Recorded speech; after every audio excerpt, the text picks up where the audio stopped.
ನಮಸ್ಕಾರ ವೀಕ್ಷಕರೇ, ಕರ್ನಾಟಕ ಟಿವಿಯ ಪ್ರೈಮ್ ಟೈಮ್ ನ್ಯೂಸ್ಗೆ ಸ್ವಾಗತ. ನಾನು ಯೋಗೇಶ್ ಈಶ್ವರ್. ಮಹಿಳೆ ವಿವಸ್ತ್ರಗೊಳಿಸಿ ಮೆರವಣಿಗೆ ಪ್ರಕರಣ. ನಾಳೆ ರಾಜ್ಯಾದ್ಯಂತ ಬಿಜೆಪಿ ಪ್ರತಿಭಟನೆ. ಸಹಕಾರಿ ಬ್ಯಾಂಕ್ಗಳ ಸಾಲ ಮೇಲಿನ ಬಡ್ಡಿ ಮನ್ನಾ. ಸಿಎಂ ಸಿದ್ದರಾಮಯ್ಯ ಘೋಷಣೆ. ಬಿಜೆಪಿ ಜೊತೆಗಿನ ಮೈತ್ರಿ ನಡುವೆ ಖರ್ಗೆ ಭೇಟಿ ಮಾಡಿದ ದೇವೇಗೌಡರು. ಕುತೂಹಲ ಮೂಡಿಸಿದ ದಳಪತಿಗಳ ನಡೆ. ಹುಟ್ಟು ಹಬ್ಬದಂದೇ ರಾಜಸ್ಥಾನದ ನೂತನ ಸಿಎಂ ಆಗಿ ಭಜನ್ ಲಾಲ್ ಶರ್ಮಾ ಪ್ರಮಾಣ ವಚನ. ಮಾನನಷ್ಟ ಮೊಕದ್ದಮೆಯಲ್ಲಿ ಧೋನಿಗೆ ಜಯ. ನಿವೃತ್ತ ಐಪಿಎಸ್ ಅಧಿಕಾರಿಗೆ 15 ದಿನ ಜೈಲು. ವೀಕ್ಷಕರೇ, ಮೊದಲನೇ ಸುದ್ದಿ. ಬೆಳಗಾವಿಯಲ್ಲಿ ಮಹಿಳೆಯೊಬ್ಬರನ್ನ ಮೇಲೆ ಹಲ್ಲೆ ನಡೆಸಿ ವಿವಸ್ತ್ರಗೊಳಿಸಿ ಮೆರವಣಿಗೆ ನಡೆಸಿದ ಘಟನೆಯನ್ನು ಖಂಡಿಸಿ ಬಿಜೆಪಿ ನಾಳೆ ಅಂದರೆ ಡಿಸೆಂಬರ್ 16ನೇ ತಾರೀಕು ರಾಜ್ಯಾದ್ಯಂತ ಪ್ರತಿಭಟನೆಯನ್ನು ನಡೆಸಲಿದೆ. ಈ ಕುರಿತು ಪಕ್ಷದ ರಾಜ್ಯಾಧ್ಯಕ್ಷ BY ವಿಜಯೇಂದ್ರ ತಿಳಿಸಿದ್ದಾರೆ. ಘಟನೆ ಸಂಬಂಧ 8 ಜನರನ್ನು ಬಂಧಿಸಲಾಗಿದ್ದು ಇತರ ಆರೋಪಿಗಳಿಗಾಗಿ ಹುಡುಕಾಟ ನಡೆಯುತ್ತಿದೆ. ಈ ಸಂಬಂಧ ಕರ್ನಾಟಕ ಹೈಕೋರ್ಟ್ ಕಳವಳ ವ್ಯಕ್ತಪಡಿಸಿದ್ದು ಸ್ವಯಂ ಪ್ರೇರಿತ ಪ್ರಕರಣವನ್ನು ದಾಖಲಿಸಿಕೊಂಡಿದೆ. ಡಿಸೆಂಬರ್ 11ರಂದು ಬೆಳಗಾವಿಯ ವಂಟಮುರಿ ಗ್ರಾಮದಲ್ಲಿ ಸಂತ್ರಸ್ತೆಯ ಪುತ್ರ ತಮ್ಮದೇ ಸಮುದಾಯದ ಯುವತಿಯೊಂದಿಗೆ ಪರಾರಿಯಾದ ನಂತರ ಮಹಿಳೆಯನ್ನ ವಿವಸ್ತ್ರಗೊಳಿಸಿ ಕಂಬಕ್ಕೆ ಕಟ್ಟಿ ಹಲ್ಲೆ ನಡೆಸಲಾಗಿತ್ತು.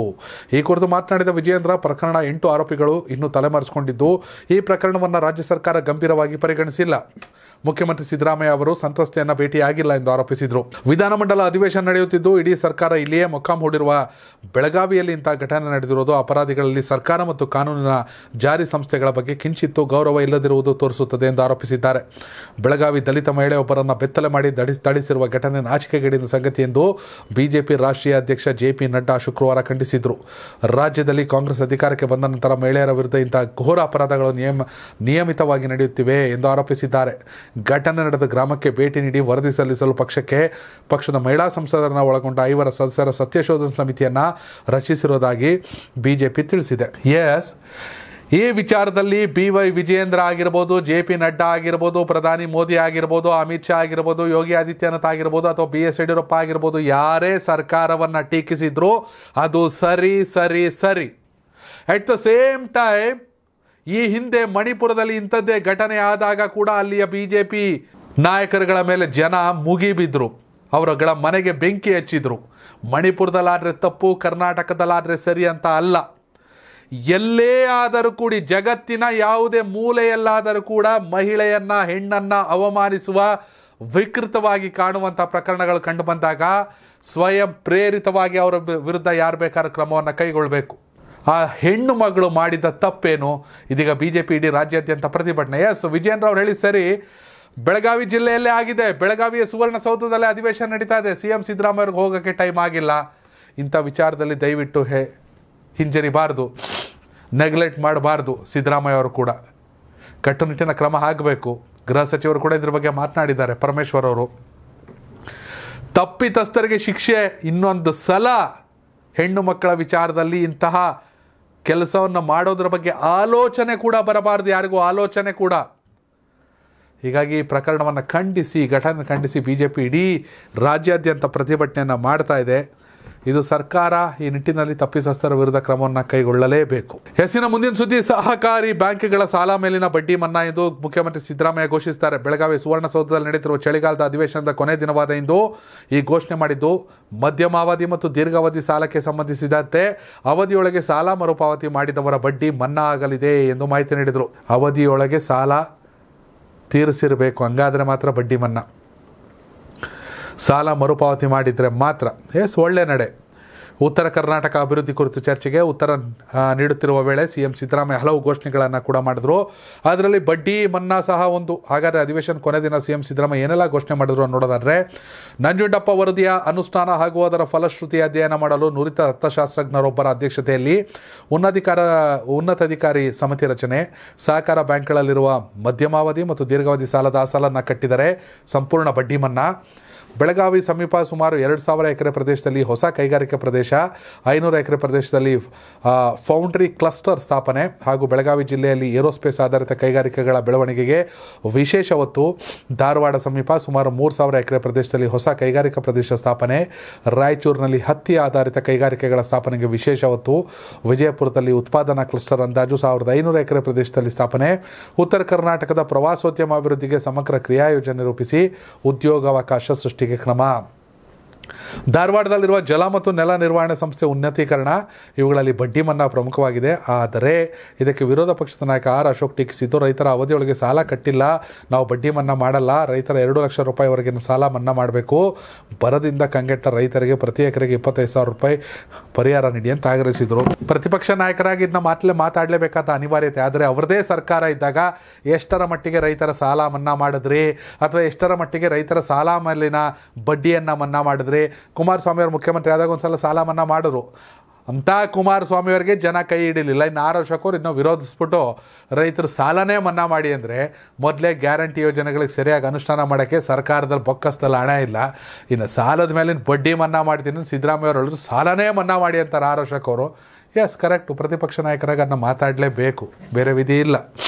ಬಟ್ ರೈತರು ಸೂಕ್ತ ಅವಧಿಯಲ್ಲಿ ಸಾಲವನ್ನು ಮರುಪಾವತಿ ಮಾಡಿದರೆ ಬಡ್ಡಿ ಮನ್ನಾ ಉತ್ತಮ ಘೋಷಣೆ ಇದು. ಎಸ್ಸಿನ ಮುಂದಿನ ಸುದ್ದಿ, ಲೋಕಸಭಾ ಚುನಾವಣೆಗೆ ಕರ್ನಾಟಕದಲ್ಲಿ ಬಿಜೆಪಿ ಜೊತೆ ಜೆಡಿಎಸ್ ಮೈತ್ರಿ ಮಾಡಿಕೊಂಡಿದೆ.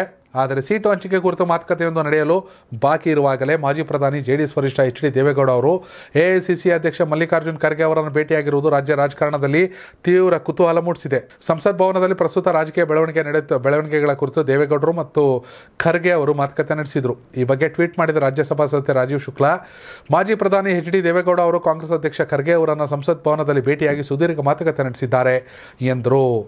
ಕರ್ನಾಟಕ ವಿಧಾನಸಭಾ ಚುನಾವಣೆಯಲ್ಲಿ ಹೀನಾಯವಾಗಿ ಸೋಲು ಕಂಡ ಬಿಜೆಪಿ ಮತ್ತು ಜೆಡಿಎಸ್ ಪಕ್ಷಗಳು ಲೋಕಸಭೆ ಚುನಾವಣೆಯಲ್ಲಿ ಎಲ್ಲಾ 28 ಸ್ಥಾನಗಳನ್ನು ಗೆದ್ದುಕೊಳ್ಳಲು ಮೈತ್ರಿ ಮಾಡಿಕೊಂಡಿವೆ. ಆ ಮೂಲಕ ಸೋಲಿನ ಸೇಡು ತೀರಿಸಿಕೊಳ್ಳುವ ತವಕದಲ್ಲಿವೆ. ಮೈತ್ರಿ ಬಗ್ಗೆ ಉಭಯ ಪಕ್ಷಗಳ ನಾಯಕರು ಘೋಷಣೆ ಮಾಡಿದ್ದು, ಸೀಟು ಹಂಚಿಕೆ ಮಾತುಕತೆ ನಡೀತಾ ಇದೆ. ಮೈತ್ರಿ ಮಾಡಿಕೊಂಡರೆ ಮುಂದಾಗುವ ಸಾಧಕ ಮತ್ತು ಬಾಧಕಗಳ ಬಗ್ಗೆ ಬಿಜೆಪಿ ನಾಯಕರು ಚರ್ಚೆ ನಡೆಸಿಯೇ ಕೊನೆಗೆ ದಳಪತಿಗಳ ಜೊತೆ ಮೈತ್ರಿಗೆ ಒಲವು ತೋರಿದ್ದಾರೆ. 2019 ಚುನಾವಣೆಯಲ್ಲಿ ಬಿಜೆಪಿ ಕರ್ನಾಟಕದಲ್ಲಿ 28 ಕ್ಷೇತ್ರಗಳ ಪೈಕಿ 25 ಕ್ಷೇತ್ರ ಗೆದ್ದು ಬೀಗಿತ್ತು. ಆದರೆ 2024 ಚುನಾವಣೆಯಲ್ಲಿ ಅಷ್ಟು ಸ್ಥಾನಗಳನ್ನು ಗೆಲ್ಲುವ ಸಾಧ್ಯತೆ ಕಡಿಮೆ ಇರುವ ಹಿನ್ನೆಲೆ ಜೆಡಿಎಸ್ ಜೊತೆ ಮೈತ್ರಿ ಮಾಡಿಕೊಂಡಿದೆ. ಈ ನಡುವೆ ದಳಪತಿ ದೇವೇಗೌಡರು ಕಾಂಗ್ರೆಸ್ ಅಧ್ಯಕ್ಷನ ಭೇಟಿಯಾಗಿರೋದು ಬಿಜೆಪಿ ನಾಯಕರ ನಿದ್ದೆಗೆಡಿಸಿದಂತಾಗಿದೆ. ಎಸ್, ರಾಜಕೀಯದಲ್ಲಿ ಸುದೀರ್ಘ ಅನುಭವವನ್ನು ಹೊಂದಿರುವಂತಹ ಮಾಜಿ ಪ್ರಧಾನಿಗಳು, ಕರ್ನಾಟಕದ ಹಿರಿಮೆ, ಪಕ್ಷಾತೀತವಾಗಿ ಎಲ್ಲರೂ ಗೌರವಿಸುವಂತಹ ದೇವೇಗೌಡರು ಯಾವಾಗ, ಎಲ್ಲಿ, ಯಾಕೆ, ಹೇಗೆ, ಯಾವ ರೀತಿ ಸ್ಟೆಪ್ ತಗೋತಾರೆ ಗೊತ್ತಾಗಲ್ಲ. ಬಿಜೆಪಿ ಜೊತೆಗೆ ಮೈತ್ರಿ ರಾಜ್ಯದ ಅಭಿವೃದ್ಧಿಗಾಗಿ ಅಂತ ಹೇಳಿದ್ರು, ಸ್ವಾಯತ್ತಾಸಕ್ತಿಗಾಗಿ ಅಲ್ಲ. ಜೆಡಿಎಸ್ ಉದ್ಧಾರ ಆಗಕ್ಕಲ್ವೇ ಅಲ್ಲ, ಅವ್ರು ಹೇಳಿದ್ರು ಜನರ ಪರವಾಗಿ, ರಾಜ್ಯದ ಅಭಿವೃದ್ಧಿಗಾಗಿ, ಜನರ ಕಲ್ಯಾಣಕ್ಕಾಗಿ ಅಂತ. ಎಸ್, ಇವಾಗ ನೋಡ್ರಿ ಹೋಗಿ ಖರ್ಗೆ ಅವ್ರನ್ನ ಭೇಟಿಯಾಗವ್ರೆ. ಎಸ್, ಉಭಯ ಕುಶಲೋಪರಿ ಅಂತ ಮಾತ್ರ ಇದನ್ನು ಹೇಳೋಕ್ಕೆ ಸಾಧ್ಯವಿಲ್ಲ. ಬರೀ ಉಭಯ ಕುಶಲೋಪರಿ ಆಗಿರೋ ರಾಜೀವ್ ಶುಕ್ಲಾ ಅವ್ರು ಯಾಕೆ ಇದನ್ನು ಪೋಸ್ಟ್ ಮಾಡ್ಕೊಂಡು ಕೂತ್ಕೊಳ್ಳೋರು? ಈ ಫೋಟೋ ನೋಡಿ ಬಿಜೆಪಿಯವ್ರಿಗೆ ಒಂಚೂರು ಶುರು ಆಗಬೇಕು ಅನ್ನೋದು ಕಾಂಗ್ರೆಸ್ ಲೆಕ್ಕಾಚಾರ ಕೂಡ ಇದೆ. ಹೀಗಾಗಿ ನೋಡಬೇಕು ಇದರ ಭೇಟಿಯ ಸತ್ಯಾಂಶ ಏನು ಅಂತ ದೇವೇಗೌಡರು ಹೇಳ್ತಾರೆ. ಎಸ್ಸಿನ ಮುಂದಿನ ಸುದ್ದಿ, ರಾಜ್ಯದಲ್ಲಿ ವೃತ್ತಿಪರ ವಕೀಲರಿಗೆ ರಕ್ಷಣೆ ನೀಡುವ ಸಲುವಾಗಿ ಕರ್ತವ್ಯ ನಿರ್ವಹಣೆಯಲ್ಲಿರುವ ವಕೀಲರಿಗೆ ಅಡ್ಡಿಪಡಿಸುವ ಉದ್ದೇಶದಿಂದ ಕಿರುಕುಳ, ಬೆದರಿಕೆ ಅಥವಾ ಹಲ್ಲೆ ನಡೆಸಿದವರಿಗೆ 6 ತಿಂಗಳಿಂದ 3 ವರ್ಷದವರೆಗೆ ಶಿಕ್ಷೆ ಹಾಗೂ 1 ಲಕ್ಷ ರೂಪಾಯಿ ದಂಡ ವಿಧಿಸುವ 2023ನೇ ಸಾಲಿನ ಕರ್ನಾಟಕ ನ್ಯಾಯವಾದಿಗಳ ಮೇಲಿನ ಹಿಂಸಾಚಾರ ನಿಷೇಧ ವಿಧೇಯಕಕ್ಕೆ ವಿಧಾನಸಭೆ ಅಂಗೀಕಾರ ದೊರೆತಿದೆ. ಈ ವಿಧೇಯಕದ ಪ್ರಕಾರ ಪೊಲೀಸರು ಯಾವೊಬ್ಬ ವಕೀಲರನ್ನು ಬಂಧಿಸಿದ್ರು 24 ಗಂಟೆ ಒಳಗಾಗಿ ವಕೀಲರ ಸಂಘಕ್ಕೆ ಮಾಹಿತಿ ನೀಡಬೇಕು. ವೃತ್ತಿನಿರತ ವಕೀಲರಿಗೆ ಕಕ್ಷಿದಾರ ಅಥವಾ ಪ್ರಕರಣಕ್ಕೆ ಸಂಬಂಧಿಸಿದಂತೆ ಯಾರೊಬ್ಬರಾದರೂ ಬೆದರಿಕೆ ಕೆಲಸಕ್ಕೆ ಅಡ್ಡಿ, ಕಿರುಕುಳ, ಹಲ್ಲೆ ನಡೆಸಿದರೆ ಕಾಯ್ದೆ ಅಡಿ ಶಿಕ್ಷೆ ವಿಧಿಸಬಹುದು. ಇನ್ನು ದೇಶ ವಿದೇಶದಲ್ಲಿ ಮುಕ್ತವಾಗಿ ಪ್ರಯಾಣಿಸಲು ಹಾಗೂ ಕಕ್ಷಿದಾರರೊಂದಿಗೆ ಸಮಾಲೋಚನೆ ನಡೆಸಲು ವಕೀಲರಿಗೆ ಅವಕಾಶ ಕಲ್ಪಿಸಲಾಗಿದೆ. ಎಸ್, ವಿಧೇಯಕ ಮಂಡಿಸಿ ಮಾತನಾಡಿದ ಕಾನೂನು ಮತ್ತು ಸಂಸದೀಯ ವ್ಯವಹಾರಗಳ ಸಚಿವ ಎಚ್.ಕೆ. ಪಾಟೀಲ್, ವಕೀಲರ ವಿರುದ್ಧ ದಾಳಿಗಳನ್ನು ತಡೆಯಲು ಕಾಯ್ದೆ ರೂಪಿಸುವಂತೆ ಹಲವು ವರ್ಷಗಳಿಂದ ವಕೀಲರು ಒತ್ತಡ ಹೇರುತ್ತಿದ್ದರು. ಹಿಂದಿನ ಸರ್ಕಾರದ ಅವಧಿಯಲ್ಲಿ ಬೆಳಗಾವಿ ಸುವರ್ಣಸೌಧಕ್ಕೆ ಮುತ್ತಿಗೆ ಹಾಕಿ ಪ್ರತಿಭಟನೆ ನಡೆಸಿದರು. ರಾಜ್ಯಾದ್ಯಂತ ಈ ಬಗ್ಗೆ ಕೂಗು ಹೆಚ್ಚಾಗಿದ್ದರಿಂದ ನಮ್ಮ ಸರ್ಕಾರ ವಿಧೇಯಕ ಮಂಡಿಸಿದ್ದು, ವಕೀಲರಿಂದ ಈ ವಿಧೇಯಕ ದುರುಪಯೋಗ ಆಗದಂತೆ ಅಗತ್ಯ ಎಚ್ಚರಿಕೆಗಳನ್ನು ವಹಿಸಲಾಗಿದೆ ಎಂದರು. ಎಸ್, ಇದು ಕೂಡ ಒಳ್ಳೆ ನೆಲೆ. ಅಧಿಕಾರವನ್ನು ಅಂದರೆ ವಿಧೇಯಕ ದುರುಪಯೋಗ ಆಗಬಾರ್ದು ಅಂತ ಕೂಡ ಒಂದಷ್ಟು ಕಟ್ಟುನಿಟ್ಟಿನ ಕ್ರಮವನ್ನು ಕೈಗೊಳ್ಳಲಾಗಿ ಹೇಳಿದ್ದಾರೆ.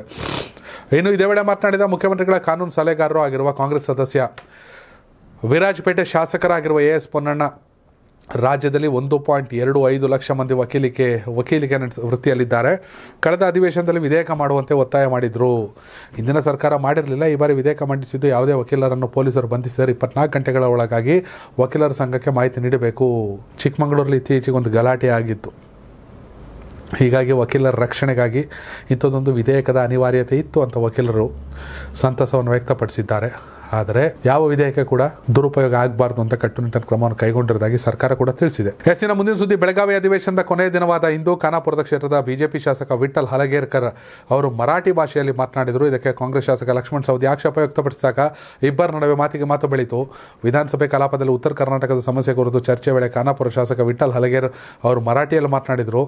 ಖಾನಾಪುರ ಕ್ಷೇತ್ರದ ಅಂಗನವಾಡಿಗೆ ಮರಾಠಿ ಟೀಚರ್ ನೇಮಕ ಮಾಡುವಂತೆ ಒತ್ತಾಯಿಸಿದರು. ಕನ್ನಡ ಬಿಟ್ಟು ಮರಾಠಿ ಭಾಷೆಯಲ್ಲಿ ಮಾತನಾಡಿದ್ದಕ್ಕೆ ಕಾಂಗ್ರೆಸ್ ಶಾಸಕ ಲಕ್ಷ್ಮಣ್ ಸವದಿ ಆಕ್ಷೇಪ ವ್ಯಕ್ತಪಡಿಸಿದರು. ಈ ವೇಳೆ ಮಧ್ಯಪ್ರವೇಶಿಸಿದ ಸ್ಪೀಕರ್ ಯುಟಿ ಖಾದರ್ ಕನ್ನಡ ಭಾಷೆ ಬೆಳೆಯಬೇಕಾದರೆ ಬೇರೆ ಭಾಷೆಯನ್ನು ದ್ವೇಷಿಸಬೇಡಿ ಎಂದು ಸವದಿಗೆ ಹಿತವಚನ ನೀಡಿದರು. ಈ ವೇಳೆ ಎದ್ದು ನಿಂತ ಮುಖ್ಯಮಂತ್ರಿ ಸಿದ್ದರಾಮಯ್ಯ ಬೇಗ ಭಾಷಣ ಮುಗಿಸಲು ಹೇಳಿ ಎಂದು ಸ್ಪೀಕರ್ ಅಲ್ಲಿ ಮನವಿ ಮಾಡಿದರು. ಮಾತು ಮುಂದುವರಿಸಿದ ವಿಠ್ಠಲ್ ಹಲಗೇರ್, ಸವದಿ ಅವರು ಸದನದಲ್ಲಿ ಕನ್ನಡ ಮಾತನಾಡಿ ಹೊರಗೆ ಮರಾಠಿ ಮಾತನಾಡ್ತಾರೆ ಎಂದು ಹೇಳಿದರು. ಮತ್ತೆ ಮಧ್ಯಪ್ರವೇಶ ಸ್ಪೀಕರ್ ಜನವರಿ ಅಧಿವೇಶನದಲ್ಲಿ ಕನ್ನಡದಲ್ಲಿ ಮಾತನಾಡಿ ಎಂದು ಹಲಗೇಕರ್ಗೆ ಸೂಚಿಸಿದರು. ಎಸ್, ಅಂಗನವಾಡಿಗೆ ಮರಾಠ ಟೀಚರ್ನ ನೇಮಿಸಿ ಮತ್ತೊಂದು ಸೇರಿ, ಆದರೆ ಕರ್ನಾಟಕ ವಿಧಾನಮಂಡಲದ ಅಧಿವೇಶನ, ಕರ್ನಾಟಕದ MLAಗಳು ಈಗ ಪಾರ್ಲಿಮೆಂಟ್ಗೆ ಹೋಗ್ಬಿಟ್ಟು ಅಲ್ಲಿ ಕನ್ನಡ ಮಾತಾಡಿದ್ರೆ ನಾವು ಹೆಮ್ಮೆ ಪಡ್ತೀವಿ. ಹಾಗಂದ್ಬಿಟ್ಟು ಕರ್ನಾಟಕದ ಅಧಿವೇಶನದಲ್ಲಿ ಮರಾಠಿಯನ್ನು ಮಾತನಾಡುವ ಅವಶ್ಯಕತೆ ಇರಲಿಲ್ಲ. ಅನಿವಾರ್ಯತೆಗೆ ಮಾತನಾಡಿದರೆ ಅವರಿಗೆ ಭಾಷೆನೇ ಬರಲ್ಲ ಅಂತಿದ್ರೆ ಕರ್ನಾಟಕದ MLA ಆಗೋಕ್ಕೆ ನಾಲಾಯಕ್. ಒಂದು ವೇಳೆ ಕನ್ನಡ ಗೊತ್ತಿದ್ರೂ ಮರಾಠಿಯಲ್ಲಿ ಮಾತನಾಡಿದ್ರೆ ನಿಜಕ್ಕೂ ಇದಕ್ಕಿಂತ ದುರಂತ ಇನ್ನೇನಿಲ್ಲ. ಸ್ಪೀಕರ್ ಅವ್ರ ಪಾಪ ತುಂಬ ಸಾಫ್ಟು, ನೆಕ್ಸ್ಟ್ ಅಧಿವೇಶನದಲ್ಲಿ ಮಾತಾಡಿ ಅಂದವ್ರೆ. ಯಾಕೆ ಈಗಲೇ ಮಾತಾಡಬೇಕಿತ್ತು ಕನ್ನಡನ? ಬೆಳಗಾವಿ ಆಚೆ ಈಚೆ ಹೋಗ್ಬಿಟ್ರೆ ಮೊದಲೇ ಗಡಿಯಲ್ಲಿ ಭಾರಿ ವಿವಾದಗಳು. ಕರ್ನಾಟಕದ MLA ಒಬ್ಬರು ಮರಾಠಿಯಲ್ಲಿ ಮಾತಾಡೋದು ಸರಿ ಅಲ್ಲ. ಸವದಿ ಅವ್ರು ಮಾಡಿದ್ದೇ ಸರಿ. ಇಲ್ಲಿ ಸ್ಪೀಕರ್ ಪಾಪ ಇಬ್ಬರು ಸಮಾಧಾನ ಪಡಿಸೋ ಪ್ರಯತ್ನ ಮಾಡಿದ್ದಾರೆ. ಸಿದ್ದರಾಮಯ್ಯ ನಿಂಟ್ಬಿಟ್ಟು ಬೇಗ ಮುಗಿಸಿ ಅಂತ ಹೇಳವ್ರೆ. ಎಸ್ಸಿನ ಮುಂದಿನ ಸುದ್ದಿ, ಹುಟ್ಟುಹಬ್ಬ ದಿನದಂದೇ ರಾಜಸ್ಥಾನ ನೂತನ ಮುಖ್ಯಮಂತ್ರಿಯಾಗಿ ಭಜನ್ ಲಾಲ್ ಶರ್ಮಾ ಪ್ರಮಾಣ ವಚನ ಸ್ವೀಕರಿಸಿದ್ದಾರೆ. ರಾಜಸ್ಥಾನ ವಿಧಾನಸಭಾ ಚುನಾವಣೆಯಲ್ಲಿ ಬಿಜೆಪಿ ಭರ್ಜರಿ ಗೆಲುವು ಸಾಧಿಸಿದ್ದು ಬಳಿಕ ಭಜನ್ ಲಾಲ್ ಶರ್ಮಾ ಅವರನ್ನು ಮುಖ್ಯಮಂತ್ರಿ ಮಾಡಲು ಬಿಜೆಪಿ ನಿರ್ಧರಿಸಿತ್ತು. ಭಜನ್ ಲಾಲ್ ಹೊರತಾಗಿ ಬಿಜೆಪಿ ರಾಜಸ್ಥಾನದಲ್ಲಿ ಇಬ್ಬರು ಉಪಮುಖ್ಯಮಂತ್ರಿಗಳ ಸೂತ್ರವನ್ನು ಹೆಣೆದಿತ್ತು. ದಿಯಾ ಕುಮಾರಿ ಮತ್ತು ಪ್ರೇಮ್ಚಂದ್ ಭೈರವಾ ಅವರನ್ನು ರಾಜ್ಯದ ಉಪಮುಖ್ಯಮಂತ್ರಿಯನ್ನಾಗಿ ಮಾಡಲಾಗಿದೆ. ಮೂವರು ಶುಕ್ರವಾರ ಅಂದರೆ ಡಿಸೆಂಬರ್ 15ರಂದು ಮುಖ್ಯಮಂತ್ರಿ ಮತ್ತು ಉಪಮುಖ್ಯಮಂತ್ರಿಯಾಗಿ ಪ್ರಮಾಣ ವಚನ ಸ್ವೀಕರಿಸಿದರು. ರಾಜಸ್ಥಾನದ ರಾಜ್ಯಪಾಲ ಕಲ್ರಾಜ್ ಮಿಶ್ರಾ ಅವರು ರಾಜ್ಯದ ನೂತನ ಮುಖ್ಯಮಂತ್ರಿಗೆ ಅಧಿಕಾರ ಮತ್ತು ಗೌಪ್ಯತೆ ಪ್ರಮಾಣ ವಚನ ಬೋಧಿಸಿದ್ದಾರೆ. ಪ್ರಧಾನಿ ನರೇಂದ್ರ ಮೋದಿ, ಕೇಂದ್ರ ಗೃಹ ಸಚಿವ ಅಮಿತ್ ಶಾ, ರಾಜನಾಥ್ ಸಿಂಗ್, ಏಕನಾಥ್ ಶಿಂದೆ, ಬಿಜೆಪಿ ರಾಷ್ಟ್ರೀಯ ಅಧ್ಯಕ್ಷ JP ನಡ್ಡಾ, ರಾಜಸ್ಥಾನದ ಮುಖ್ಯಮಂತ್ರಿ ಪ್ರಮಾಣ ವಚನ ಸಮಾರಂಭದಲ್ಲಿ ಪಾಲ್ಗೊಂಡಿದ್ದರು. ರಾಮ್ ನಿವಾಸ್ ಬಾಗ್ನಲ್ಲಿರುವ ಆಲ್ಬರ್ಟ್ ಹಾಲ್ನ ಹೊರಗಡೆ ಈ ಪ್ರಮಾಣ ವಚನ ಸಮಾರಂಭ ನಡೀತು. ಬರ್ಡೇ ದಿನನೇ ಪ್ರಮಾಣ ವಚನ, ಖುಷಿ ವಿಚಾರ ಯಾರಿಗೆ ಆದರೂ. ಇದಕ್ಕಿಂತ ಅತಿ ದೊಡ್ಡ ಬರ್ತ್ಡೇ ಗಿಫ್ಟ್ ಯಾರಿಗೂ ಸಿಗಕ್ಕೆ ಸಾಧ್ಯ ಇಲ್ಲ. ಎಸ್ಸಿನ ಮುಂದಿನ ಸುದ್ದಿ, ಸಂಸತ್ತಿನ ಭದ್ರತಾ ಉಲ್ಲಂಘನೆಯ ವಿಷಯದ ಬಗ್ಗೆ ಗೃಹ ಸಚಿವ ಅಮಿತ್ ಶಾ ಅವರ ಹೇಳಿಕೆಗೆ ಪ್ರತಿಪಕ್ಷಗಳ ಬೇಡಿಕೆಗಳ ನಡುವೆ ಲೋಕಸಭೆಯ ಸ್ಪೀಕರ್ ಓಂ ಬಿರ್ಲಾ ಅವರು ಸಂಸತ್ ಭವನದ ಪಾಲಕರಾಗಿ ಭದ್ರತೆ ಕಾಪಾಡುವುದು ತಮ್ಮ ಜವಾಬ್ದಾರಿಯಾಗಿದೆ ಎಂದು ಪ್ರತಿಪಾದಿಸಿದ್ದಾರೆ. ನಿನ್ನೆ ಇಡೀ ದಿನ ಸಂಸತ್ತಿನ ಉಭಯ ಸದನಗಳಲ್ಲಿ ಪ್ರತಿಪಕ್ಷಗಳ ಸದಸ್ಯರ ಗದ್ದಲ, ಕೋಲಾಹಲ, ಘೋಷಣೆಗಳ ಮಧ್ಯೆ ಕಲಾಪ ಮುಂದೂಡಿಕೆಯಾಗಿ 14 ಮಂದಿ ಸದಸ್ಯರನ್ನು ಅಮಾನತು ಮಾಡಲಾಯಿತು. ಈ ಪ್ರಕರಣದಲ್ಲಿ ಗೃಹ ಸಚಿವರು ಉತ್ತರಿಸಬೇಕು ಎಂದು ಪ್ರತಿಪಕ್ಷ ಸದಸ್ಯರು ಪಟ್ಟು ಹಿಡಿದರು. ಇನ್ನು ಕೆಲವರು ಲೋಕಸಭೆಯಲ್ಲಿ ಅತಿಕ್ರಮಣಕಾರರಿಗೆ ವಿಸಿಟರ್ ಪಾಸ್ ನೀಡಿದ ಮೈಸೂರು ಬಿಜೆಪಿ ಸಂಸದ ಪ್ರತಾಪ್ ಸಿಂಹ ವಿರುದ್ಧ ಕ್ರಮ ಕೈಗೊಳ್ಳುವಂತೆ ಒತ್ತಾಯಿಸಿದರು. ಇಡೀ ಪಾರ್ಲಿಮೆಂಟ್ ಸೆಕ್ರೆಟರಿಯೇಟ್ ಸಂಸತ್ತಿನ ವ್ಯಾಪ್ತಿಗೆ ಬರುತ್ತದೆ. ವಿಶೇಷವಾಗಿ ಲೋಕಸಭೆಯ ಅಡಿಯಲ್ಲಿ ಇದು ನಮ್ಮ ಅಧಿಕಾರ ವ್ಯಾಪ್ತಿ.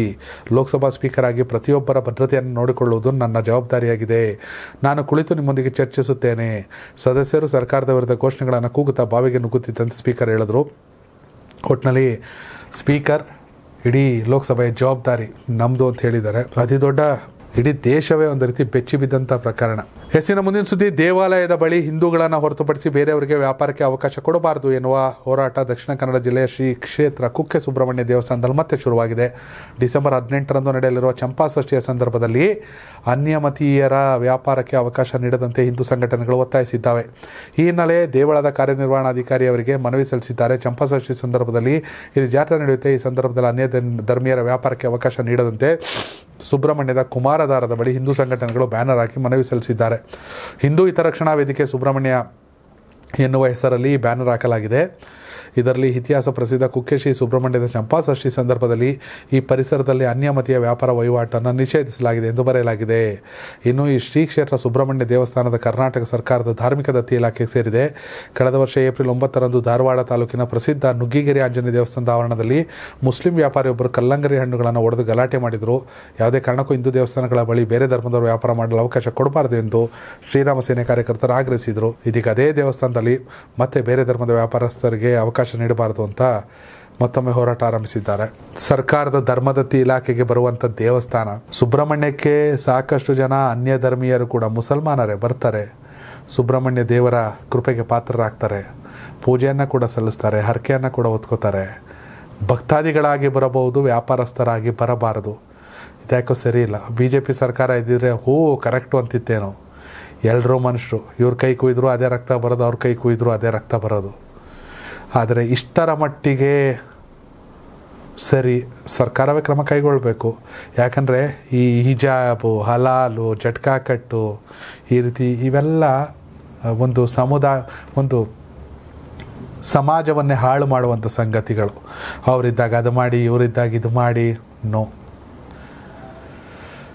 ಎಸ್, ಹೀಗಾಗಿ ಇದಕ್ಕೆ ಸಂಬಂಧಪಟ್ಟ ಸರ್ಕಾರಕ್ಕೆ ಅಡಿಯಲ್ಲಿ ದೇವಸ್ಥಾನ ಬರೋದ್ರಿಂದ ಸರ್ಕಾರವೇ ಇದ್ರ ಕ್ರಮ ಕೈಗೊಳ್ಳಬೇಕು. ಇನ್ನು ಮುಂದಿನ ಸುದ್ದಿ, 2013ರ IPL ಬೆಟ್ಟಿಂಗ್ ಹಗರಣಕ್ಕೆ ಸಂಬಂಧಿಸಿದಂತೆ ಭಾರತ ಕ್ರಿಕೆಟ್ ತಂಡದ ಮಾಜಿ ನಾಯಕ ಹಾಗೂ CSK ತಂಡದ ಕ್ಯಾಪ್ಟನ್ ಮಹೇಂದ್ರ ಸಿಂಗ್ ಧೋನಿ ಅವರು ಸಲ್ಲಿಸಿದ ಮಾನನಷ್ಟ ಮೊಕದ್ದಮೆ ಅಡಿಯಲ್ಲಿ ನಿವೃತ್ತ IPS ಅಧಿಕಾರಿ ಜಿ ಸಂಪತ್ ಕುಮಾರ್ ಅವರಿಗೆ ಮದ್ರಾಸ್ ಹೈಕೋರ್ಟ್ 15 ದಿನಗಳ ಜೈಲು ಶಿಕ್ಷೆ ವಿಧಿಸಿದೆ. ನ್ಯಾಯಾಂಗ ನಿಂದನೆ ಆರೋಪದ ಮೇಲೆ ಈ ಶಿಕ್ಷೆ ವಿಧಿಸಲಾಗಿದೆ. ಆದರೂ ನ್ಯಾಯಮೂರ್ತಿಗಳಾದ ಸುಂದರ್ ಮತ್ತು ಮೋಹನ್ ಅವರಿದ್ದ ವಿಭಾಗೀಯ ಪೀಠ ಶಿಕ್ಷೆ ವಿರುದ್ಧ ಮೇಲ್ಮನವಿ ಸಲ್ಲಿಸಲು ಸಂಪತ್ ಅವರಿಗೆ 30 ದಿನಗಳ ಕಾಲಾವಕಾಶ ನೀಡಿರುವುದರಿಂದ ಅವರನ್ನು ತಕ್ಷಣವೇ ಜೈಲಿಗೆ ಹಾಕುವುದಿಲ್ಲ. ಪ್ರಕರಣಕ್ಕೆ ಸಂಬಂಧಿಸಿದಂತೆ ಶುಕ್ರವಾರ ನ್ಯಾಯಮೂರ್ತಿ ಎಸ್ ಸುಂದರ್ ಮತ್ತು ನ್ಯಾಯಮೂರ್ತಿ ಸುಂದರ್ ಮೋಹನ್ ಅವರ ಪೀಠವು ನಿವೃತ್ತ IPS ಅಧಿಕಾರಿ ಸಂಪತ್ ಕುಮಾರ್ ಅವರಿಗೆ 15 ದಿನಗಳ ಜೈಲು ಶಿಕ್ಷೆ ವಿಧಿಸಿ ಆದೇಶ ಹೊರಡಿಸಿತು. ಹಿಂದೆ ಧೋನಿ, ಜಿ ಮೀಡಿಯಾ, ನಿವೃತ್ತ IPS ಅಧಿಕಾರಿ ಸಂಪತ್ ಕುಮಾರ್ ಮತ್ತು ಇತರ ವಿರುದ್ಧ ಹೈಕೋರ್ಟ್ ಮಾನನಷ್ಟ ಮೊಕದ್ದಮೆ ಹೂಡಿದರು. ಇದರಲ್ಲಿ 2013ರ IPLನಲ್ಲಿ ನಾನು ಬೆಟ್ಟಿಂಗ್ ಮತ್ತು ಮ್ಯಾಚ್ ಫಿಕ್ಸಿಂಗ್ನಲ್ಲಿ ಭಾಗಿಯಾಗಿದ್ದೇನೆ ಎಂದು ದುರುದ್ದೇಶಪೂರಿತ ಹೇಳಿಕೆಗಳು ಮತ್ತು ವರದಿಗಳನ್ನು ನೀಡುತ್ತಿದ್ದಾರೆ ಎಂದು ಧೋನಿ ಮೇಲಿನವರ ಮೇಲೆ ಆರೋಪ ಹೊರಿಸಿದರು. ಹಾಗೆಯೇ ಪ್ರಕರಣದಲ್ಲಿ ಕುಮಾರ್ ಮತ್ತು ಇತರ ಆರೋಪಿಗಳು ತಮ್ಮ ವಿರುದ್ಧ ಸುಳ್ಳು ಹೇಳಿಕೆಗಳನ್ನು ನೀಡದಂತೆ ಅಥವಾ ಪ್ರಕಟಿಸದಂತೆ ತಡೆಯಬೇಕೆಂದು ಧೋನಿ ಕೋರಿದರು. ಪ್ರಕರಣದ ವಿಚಾರಣೆ ನಡೆಸಿದ ನಂತರ ಜಿ ಮೀಡಿಯಾ ನಿವೃತ್ತ IPS ಅಧಿಕಾರಿ ಸಂಪತ್ ಕುಮಾರ್ ಮತ್ತು ಇತರರು ಧೋನಿ ವಿರುದ್ಧ ಅವಹೇಳನಕಾರಿ ಹೇಳಿಕೆ ನೀಡುವುದನ್ನು ಹೈಕೋರ್ಟ್ ತಡೆ ಹಿಡಿದಿತ್ತು. ತುಂಬಾ ಹಳೆ ಕೇಸ್. 2013 ರಾಜಸ್ಥಾನ್ ರಾಯಲ್ಸ್ ತಂಡದಲ್ಲಿದ್ದಂಥ ಶ್ರೀಶಾಂತ್ ಮತ್ತು CSK ತಂಡದಲ್ಲಿ ಕೂಡ ಅಲ್ಲಿ ತಂಡದ ಮ್ಯಾನೇಜ್ಮೆಂಟ್ನಲ್ಲಿದ್ದಂಥ ಗುರುನಾಥ್ ಮೇಯಪ್ಪನ್ಸ್ ಕೂಡ ಸೇರಿದಂಥ ಸಾಕಷ್ಟು ಜನರ ವಿರುದ್ಧ ಫಿಕ್ಸಿಂಗ್ ಆರೋಪ ಬಂದು ಆ ತಂಡಗಳನ್ನೇ ಬ್ಯಾನ್ ಮಾಡಲಾಗಿತ್ತು. ಧೋನಿ ಹೆಸರು ಕೂಡ ಇದೆ, ಧೋನಿ ಕೂಡ ಫಿಕ್ಸಿಂಗ್ ಮಾಡೋರಂತ ಒಂದಷ್ಟು ವರದಿಯಾಗಿತ್ತು. ಅದರಲ್ಲಿ ಪೊಲೀಸ್ ಅಧಿಕಾರಿ ಕೂಡ ಒಬ್ಬರು ಇದ್ದರು, ಅವ್ರು ನಿವೃತ್ತರಾಗಿದ್ದಾರೆ. ಅವ್ರ ವಿರುದ್ಧ ಮಾನನಷ್ಟ ಮೊಕದ್ದಮೆಯನ್ನು ಧೋನಿ ಗೆದ್ದಿದ್ದು ಆ ಪೊಲೀಸ್ ಅಧಿಕಾರಿಗೆ 15 ದಿನಗಳ ಜೈಲು ಶಿಕ್ಷೆ ಗುರಿ ಮದ್ರಾಸ್ ಹೈಕೋರ್ಟ್ ಜಾರಿ ಮಾಡಿದೆ. ಅಲ್ಲದೆ ತಕ್ಷಣ ಅರೆಸ್ಟ್ ಮಾಡಲ್ಲ, 30 ದಿನ ಕಾಲಾವಕಾಶ ಕೊಡ್ತೀವಿ, ಬೇಕಾದ್ರೆ ಮೇಲ್ಮನವಿ ಸಲ್ಲಿಸಬಹುದು ಅಂತ ಕೂಡ ಹೇಳಿದೆ. ಹೆಸರಿನ ಮುಂದಿನ ಸುದ್ದಿ, ಭಾರತ ಕ್ರಿಕೆಟ್ ತಂಡದ ದಕ್ಷಿಣ ಆಫ್ರಿಕಾ ಪ್ರವಾಸದಲ್ಲಿ ಸದ್ಯ T20 ಸರಣಿ ಮುಕ್ತಾಯಗೊಂಡಿದ್ದು 1-1 ಅಂಕಗಳ ಅಂತರದೊಂದಿಗೆ ಸಮಬಲದಲ್ಲಿ. ಇದಾದ ಬಳಿಕ ಇದೀಗ 3 ಏಕದಿನ ಮತ್ತು 2 ಟೆಸ್ಟ್ ಪಂದ್ಯಗಳ ಸರಣಿ ನಡೆಯಲಿದೆ. ಟೆಸ್ಟ್ ಸರಣಿ ಆರಂಭಕ್ಕೆ ಇನ್ನು 10 ದಿನ ಬಾಕಿ ಇದೆ. ಹೀಗಿರುವಾಗ team India star batter Virat Kohli ದಕ್ಷಿಣ ಆಫ್ರಿಕಾಕ್ಕೆ ತೆರಳಿದ್ದಾರೆ. ಕೊಹ್ಲಿ ಈ ಬಾರಿ ವಿಶ್ವಕಪ್ನಲ್ಲಿ ಆಡಿದ ಕೊಹ್ಲಿ 1 ತಿಂಗಳ ವಿಶ್ರಾಂತಿಯ ನಂತರ ದಕ್ಷಿಣ ಆಫ್ರಿಕಾ ವಿರುದ್ಧ ಟೆಸ್ಟ್ ಆಡಲು ಹರಳೆಗಳ ನಾಡಿಗೆ ಪ್ರಯಾಣ ಬೆಳೆಸಿದರು. ವೈಟ್ ಬಾಲ್ ಕ್ರಿಕೆಟ್ ಅಂದರೆ ODI ಮತ್ತು ಟೆಸ್ಟ್ T20 ವಿಶ್ರಾಂತಿ ಪಡೆಯಲು ನಿರ್ಧರಿಸಿದ ನಂತರ ಕೊಹ್ಲಿ ಇದೀಗ ದಕ್ಷಿಣ ಆಫ್ರಿಕಾಕ್ಕೆ ವಿಮಾನ ಹತ್ತಿದ್ದಾರೆ. ಭಾರತ ಮತ್ತು ಸೌತ್ ಆಫ್ರಿಕಾ ತಂಡ 2 ಪಂದ್ಯಗಳ ಟೆಸ್ಟ್ ಸರಣಿ ಡಿಸೆಂಬರ್ 26ರಿಂದ ಆರಂಭ ಆಗುತ್ತೆ. ಅದಕ್ಕೆ ಮೊದಲು 3 ಏಕದಿನ ಪಂದ್ಯಗಳ ಸರಣಿ ಕೂಡ ನಡೆಯುತ್ತೆ. ಏನೋ ಒಟ್ಟಿನಲ್ಲಿ ವರ್ಲ್ಡ್ ಕಪ್ ಸೋತ ಮೇಲೆ ಅಷ್ಟು ಇಂಟ್ರೆಸ್ಟ್ ಇಲ್ಲ. RCB ಅಭಿಮಾನಿಗಳಾದ ನಾವು RCBಗೆ ಈ ಸಲ ಕಪ್ ನಮ್ಮದೇ ಅಂತ ಹೇಳಲೇಬೇಕು. ಯಾಕೆಂದರೆ ನಾವು ಅಷ್ಟು ಇಷ್ಟಪಡ್ತೀವಿ. ನಿಮ್ಮ ಪ್ರಕಾರ RCB ತಂಡಕ್ಕೆ ಡಿಸೆಂಬರ್ 19ರ IPL ಬಿಡ್ಡಿಂಗ್ನಲ್ಲಿ ಯಾರೆಲ್ಲ ಬರಬೇಕು ತಿಳಿಸಿ. ಧನ್ಯವಾದಗಳು ವೀಕ್ಷಕರೇ. ಇದೇ ಇವತ್ತಿನ prime time news, Karnataka TV, ಕನ್ನಡಿಗರ ಧ್ವನಿ.